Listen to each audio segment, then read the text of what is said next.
Dados de 2023 da Conferência das Santas Casas de Misericórdia, hospitais e entidades filantrópicas apontam que 1.800 hospitais filantrópicos apoiam o trabalho do SUS, ao atender mais da metade das demandas públicas de alta complexidade do país. A rede filantrópica oferece mais de 165 mil leitos, sendo mais de 20 mil de UTI. Por ano, são realizadas mais de 5 milhões de internações, 1,7 milhão de cirurgias e mais de 220 milhões de atendimentos ambulatoriais. Por outro lado, segundo o censo GIF do biênio 22 e 23, apenas um quarto dos seus associados, de um total de cerca de 170 fundações e institutos, manifestaram investir na área de saúde. A atuação de santas casas e hospitais filantrópicos está ameaçada diante de falta de recursos. Nosso convidado de hoje dialoga diretamente com esse universo. O médico pediatra José Luiz Setúbal foi provedor da Irmandade da Santa Casa de Misericórdia de São Paulo de 2015 a 2017.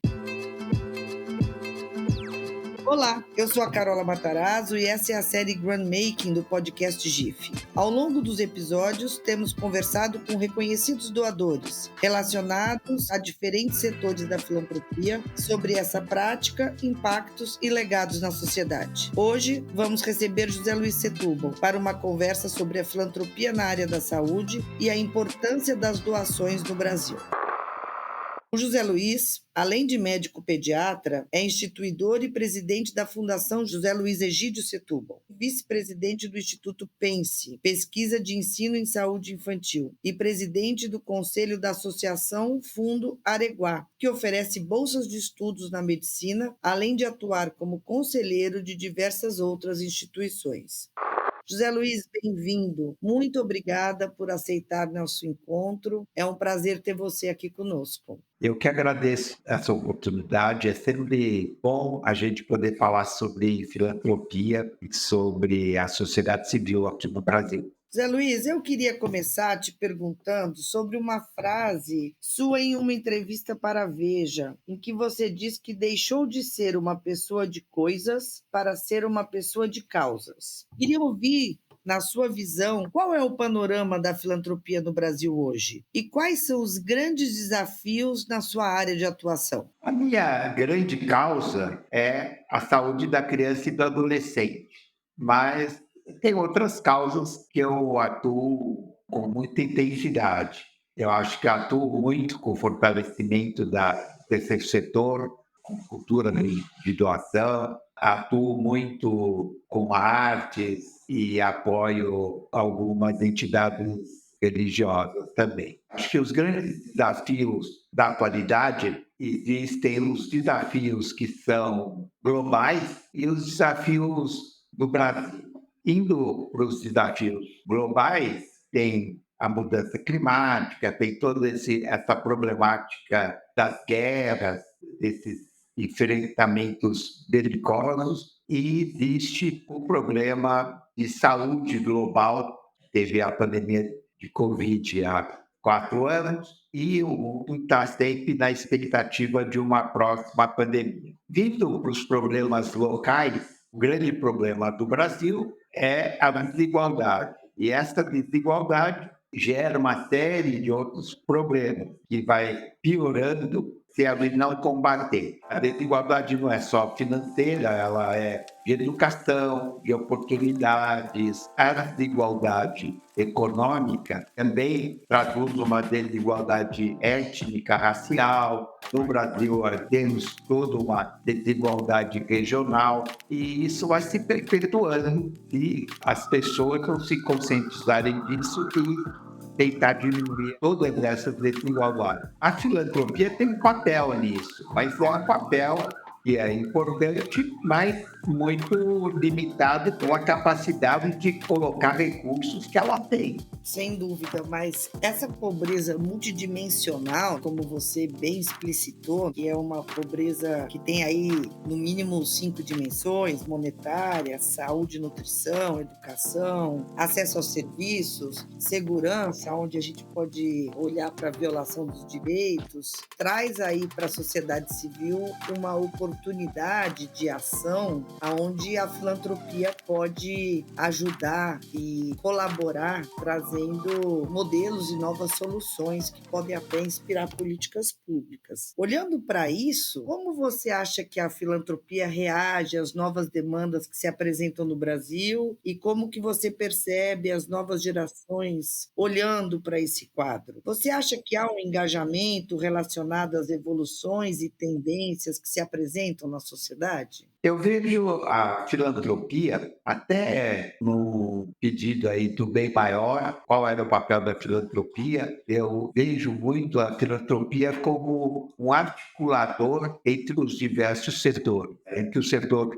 público, entre o setor privado e o próprio terceiro setor. Cada um desses setores, eles têm velocidades diferentes e tem também o setor, digamos, acadêmico, que pode ajudar a embasar políticas e dar dados para um investimento social mais bem feito. Quando você fala em desigualdade, você está falando em ações estruturantes, né? Isso vai demorar um tempo maior de resultado. Acho que as novas gerações, elas têm uma preocupação muito válida com os problemas mais relacionados com aquilo que toca o coração delas. A problemática climática, ecológica, é um dos assuntos mais tem apelo para os jovens. E são coisas muito importantes. Agora, é muito difícil num país tão grande quanto o Brasil, tão desigual quanto o Brasil, com tantas carências, você escolher aquilo que você vai atuar e como atuar de maneira geral. Eu acho que o grande apelo da filantropia estaria em as pessoas terem consciência, principalmente as pessoas mais privilegiadas, que não cabe só ao governo resolver os problemas do nosso país, que elas têm dever ou obrigação de colaborar na solução dos problemas. Seja com doação de dinheiro, seja com doação de tempo, seja com doação de uma expertise, como um voluntário em alguma organização. Eu acho que esse é o grande apelo da filantropia contemporânea.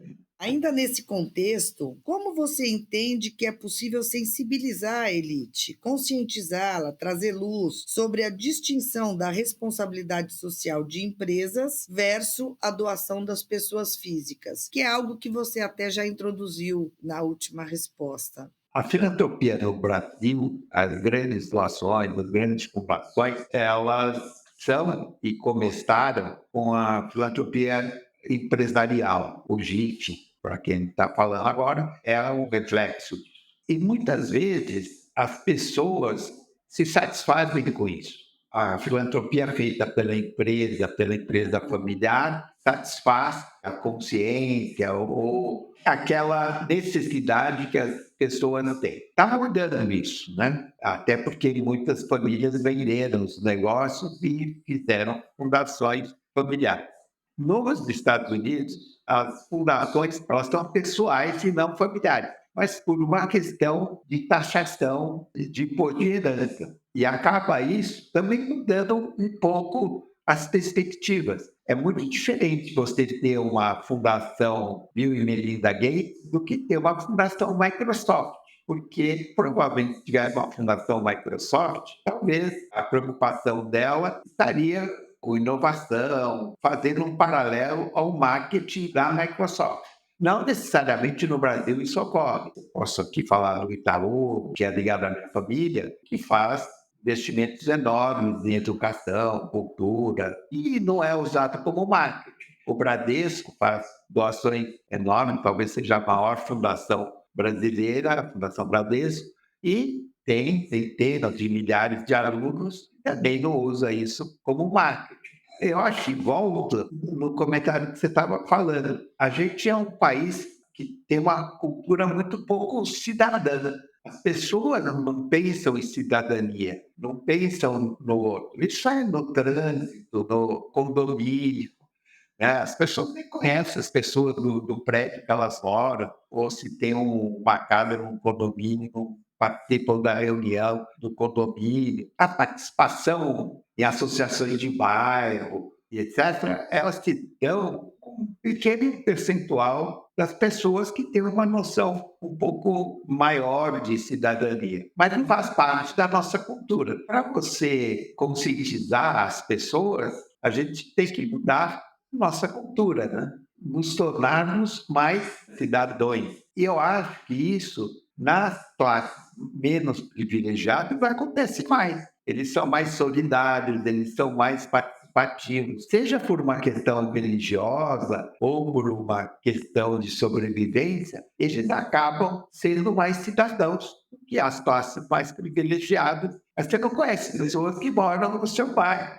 Falta o senso da coletividade, da comunidade, de repente, né, onde as pessoas coletivamente podem ter ali uma ação, uma atuação, uma vivência de cidadania ativa que, infelizmente, hoje a gente não vê nas classes mais favorecidas. Em dezembro do ano passado, ocorreu a aprovação da primeira fase da reforma tributária e um dos avanços apontados é o fim da incidência de imposto sobre doações para instituições sem fins lucrativos. Com isso, o Brasil deixa de ser um dos 3 países do mundo a tributar doações. Que impactos você vê no cenário da filantropia no país, esse avanço que a gente conseguiu? Nas doações não vai ter impacto nenhum. Agora, para quem recebe a doação, sim, né? Porque uma parte daquele dinheiro que quem doava estava abrindo mão e ia para o corte do governo, agora vai para quem estava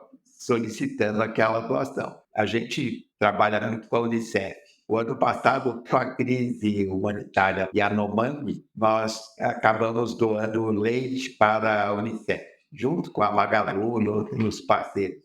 E 4%, né, para quem é aqui de São Paulo, 4% foi tirado, porque ia para outro estado para pagar imposto. Quer dizer, está doando com uma crise humanitária para uma organização como a Unicef, você já paga 4% de imposto. É uma distorção, a meu ver, do uso do imposto, enquanto o Congresso aprova isenções enormes para outras coisas. Então, essas distorções, né, que nós temos no nosso país. Pelo menos vai ser um motivo a menos para aquelas pessoas que encontram motivos para não doar, vai ser um motivo a menos naquela pergunta.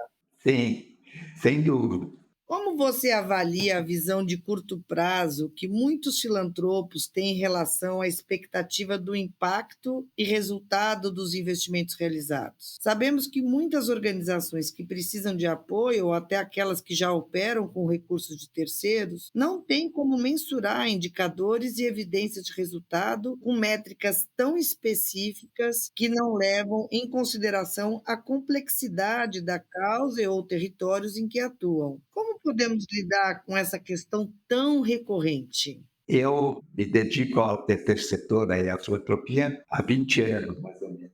No início, eu ficava assustado como as pessoas não davam a importância, ao meu ver, devida para os indicadores, ou para um acompanhamento dos projetos, ou para um embasamento mais científico das doações ou das causas.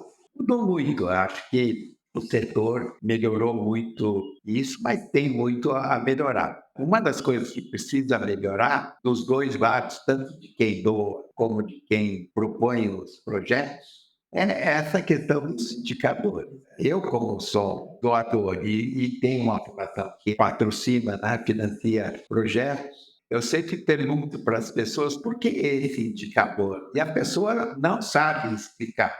Se for uma ONG pequenininha, ela realmente não vai saber. Ele põe um monte de indicadores porque é isso que é solicitado para ele, mas não sabe.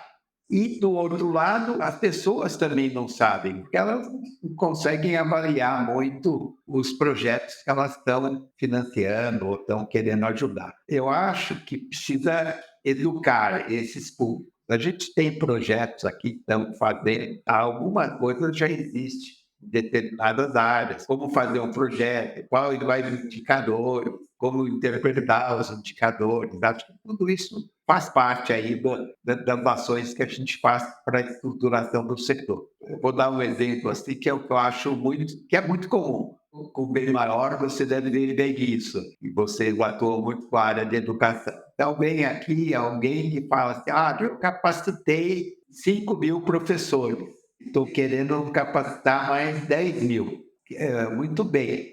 O que esses professores fizeram com a sua capacitação? Né? O que o aluno desses professores melhorou? Daí a pessoa fica, não sei. Bom, tudo bem, ele capacitou, mas não foi ver as consequências da capacitação dele. Porque não basta ver que o professor aprendeu, foi capacitado.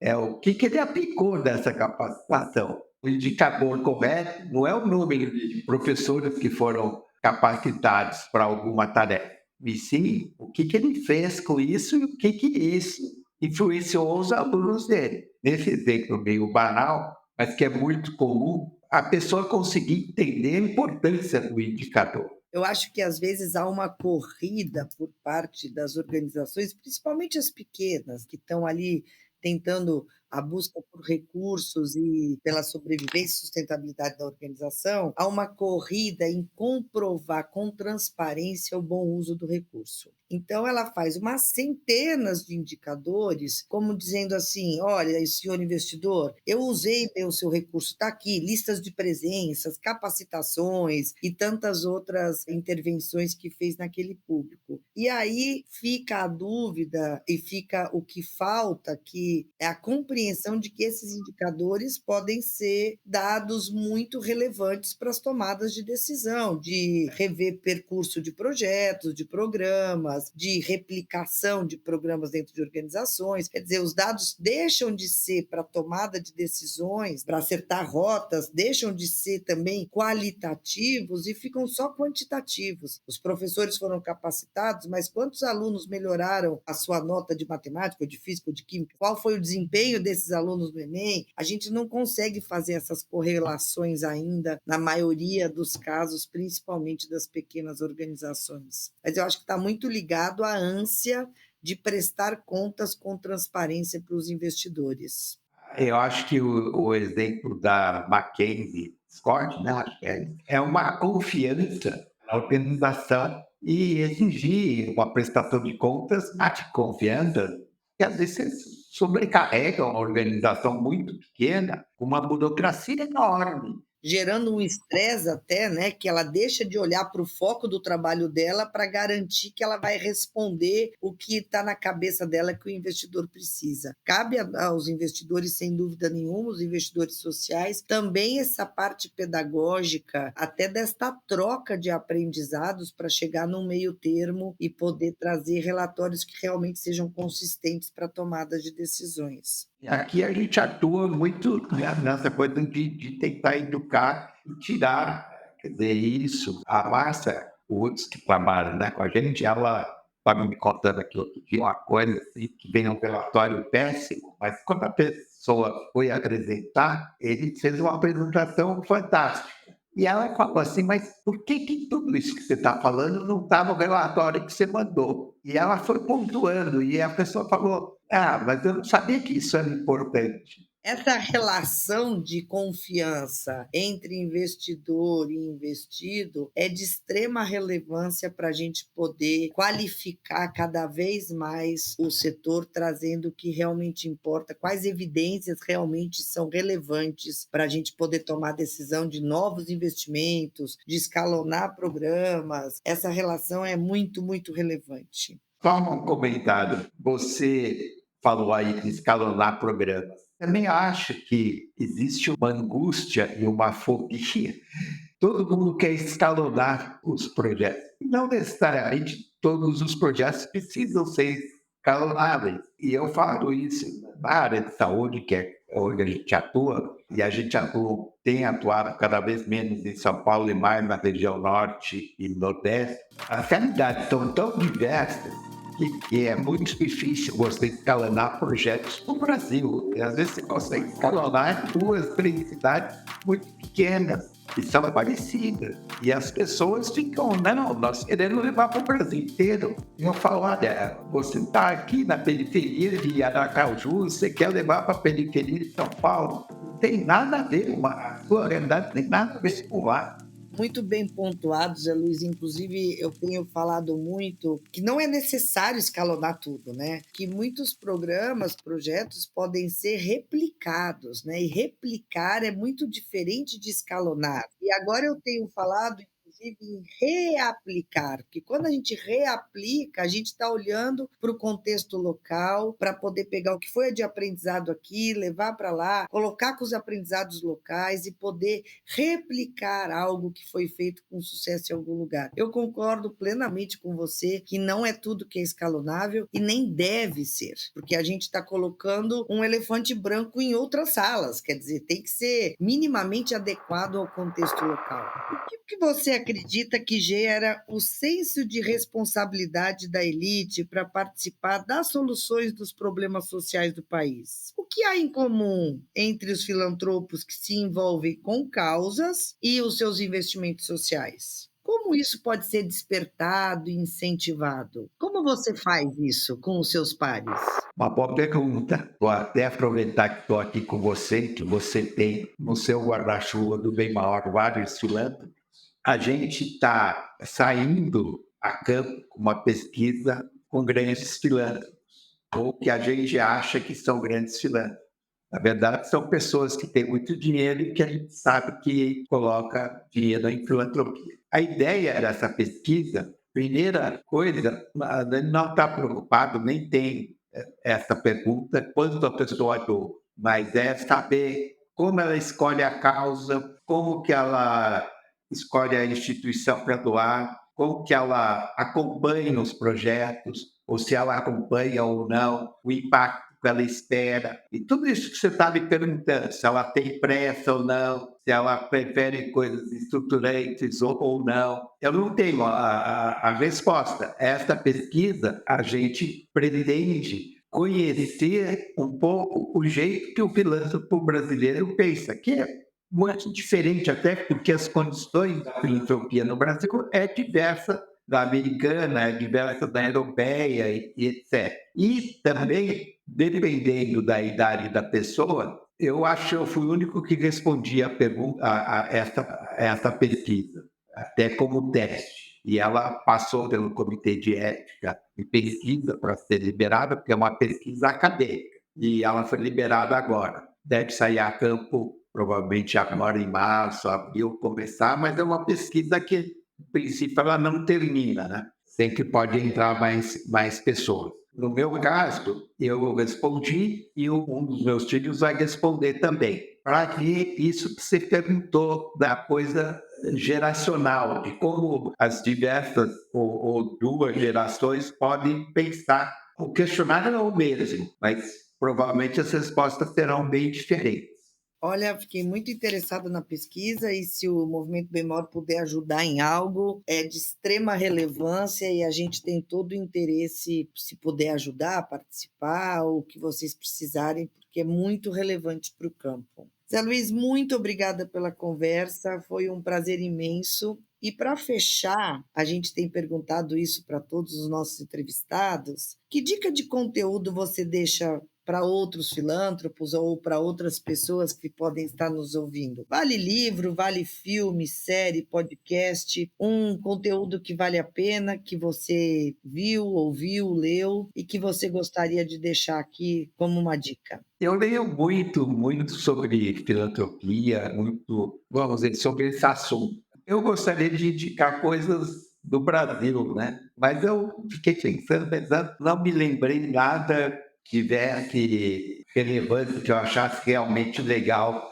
do Brasil, né? Tem muitos livros falando aí de histórias das fundações. Eu não acho nenhum, assim, não posso fazer propaganda. Eu acho o nosso livro de ideias da Fundação é bem legal, porque ele é um livro de causos e está disponível até no site da Fundação. Eu nem tinha pensado ler. Chama Raízes e Árvores.